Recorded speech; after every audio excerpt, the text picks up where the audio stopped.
வணக்கம் India. Nifty day லோலேருந்து recover ஆகி 115 புள்ளிகள் அதிகரித்து 24,334.55 முடிவடைந்தது. அதுபோல் மிட் கேப் 100ம் ரெக்கார்டு ஹை டுடே. மெயினாக ஒரு பீட் அண்ட் டவுன் ஸ்டாக்ஸை இன்றைக்கி இன்வெஸ்டர்ஸ் ஒரு டியூரிங் ஃபைனல் ஹவர் ஆஃப் ட்ரேடில் வாங்கி தள்ளியிருக்காங்க. ஸோ நிஃப்டி ரேஞ்ச் பவுண்டாக தான் இருந்தது மோஸ்ட் ஆஃப் த செஷன். அதுக்கப்புறம் தான் ஒரு strong buying towards the close 1 ஹவரில் பார்க்க முடிஞ்சது. Open at 24,175. இனிஷியலாக ஒரு ப்ரெஷர் இருந்தது மார்க்கெட்டில். இன்ட்ராடே லோவும் 24,115.45. But buying at lower levels ஒரு மொமெண்டத்தை கொடுத்ததுன்னு சொல்லலாம். ஸோ இண்டெக்ஸ்ன்றது இன்ட்ராடே ஹை 24,334.55. நிஃப்டி க்ளோஸ்டும் 24,334.55. அதாவது இந்த க்ளோசிங் ஆப்ஷன் சிஸ்டமில் ஃபஸ்ட் டைம் இந்த மந்த்லி எக்ஸ்பைரியும் இன்றைக்கி க்ளோஸ் ஆகிருக்கு. ஸோ ப்ளஸ் பேங்க் நிஃப்டியும் ஒரு லார்ஜர்லி ஃப்ளாட்டாக இருந்தது. விக்ஸ் 4% வீழ்ச்சி அரௌண்ட் 11ல் இருக்குது. ஸோ ஒரு ஈஸிங் நியர் டேர்ம் வாலட்டிலிட்டி அதில் பார்க்க முடிஞ்சது. க்ரூட் ஆயில் ப்ரைஸஸ் கிட்டத்தட்ட 1 வீக் லோவாக இருக்கிறது. So US sanction threat against US Iran அதனால் பிரெண்ட் க்ரூடு இன்றைக்கி வீழ்ச்சி அடைந்திருக்கிறது. $87.82 வணிகமாகிக் கொண்டிருக்கிறது. இப்போ எல்லாமே ஷிஃப்ட் டுவர்ட்ஸ் இந்த எக்கனாமிக் ப்ரெஷர் அதுலேருந்து இந்த military escalation east some concern. அதுதான் ஒரு பொட்டென்ஷியல் சப்ளை டிஸ்டர்ப்ஷன் இருக்கக்கூடும் என்று.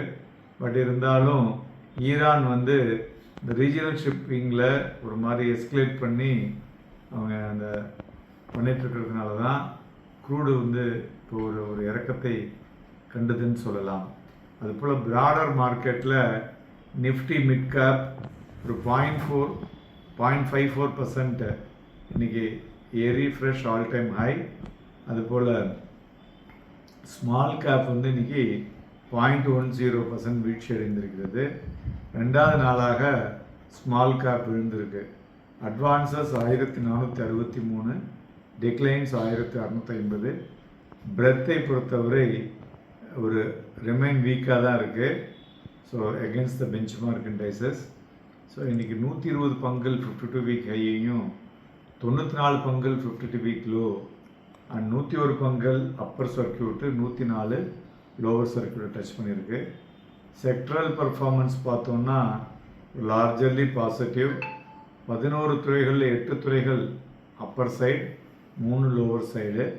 அதில் முக்கியமாக ஏறினதில் pharmaceutical, PSU banks, mid select நல்லா ஏறி இருக்கு. மறுபுறம் energy, metal and private banks profit புக்கிங்கில் வீழ்ச்சி.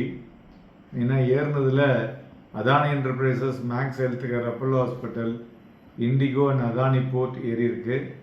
இறங்கினதில் HDFC life, Cipla, ONGC, Coal India, Hindalco profit புக்கிங்கில் வீழ்ச்சி அடைந்த துறைகள். அதுபோல் இன்றைக்கி இந்துஸ்தான் காப்பர் ஒரு ப்ரெஷரில் வீழ்ச்சி அடைந்திருக்கிறது. மெயினாக கவர்மெண்ட் ஒரு 6% ஸ்டேக்கை த்ரூ ஓப்பன் ஆஃபரில் டிஸ்கவுண்ட் ப்ரைஸில் கொடுக்குறாங்க. அதனால் அதில் ஒரு வீழ்ச்சி. ஐ திங்க் அது ஒரு அட்ராக்டிவ் முதலீடு என்று சொல்லலாம். இப்போது ஐசிஐசிஐ பேங்க் இன்றைக்கி ஒரு biggest contributor to the Nifty 50, 12 point ஏறி இருக்குது.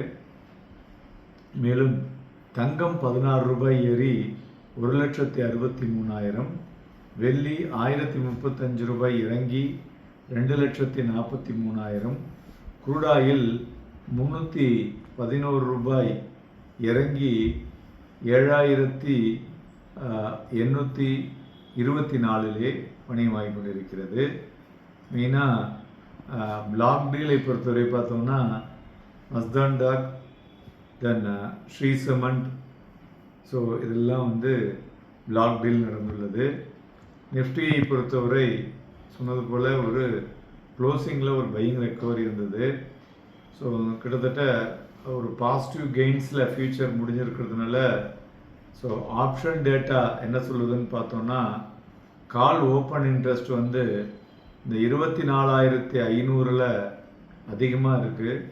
அதுபோல் புட் ஓப்பன் இன்ட்ரெஸ்ட்டும் 24,200 அதிகமாக இருக்கிறது. மறுபுறம் கால் ரைட்டிங், கால் விற்றவங்களுடைய எண்ணிக்கையை பார்க்கும் பொழுது 24,500, 24,800 அதிகமாக இருக்கிறது. அதுபோல் புட் ரைட்டிங் 24,200 இருக்குது. ஸோ அதனால் ஆப்ஷன் டேட்டாவை வைத்து பார்க்கும் பொழுது 24,200 ஒரு ஸ்ட்ராங் சப்போர்ட் லெவலாக இருக்கக்கூடும்.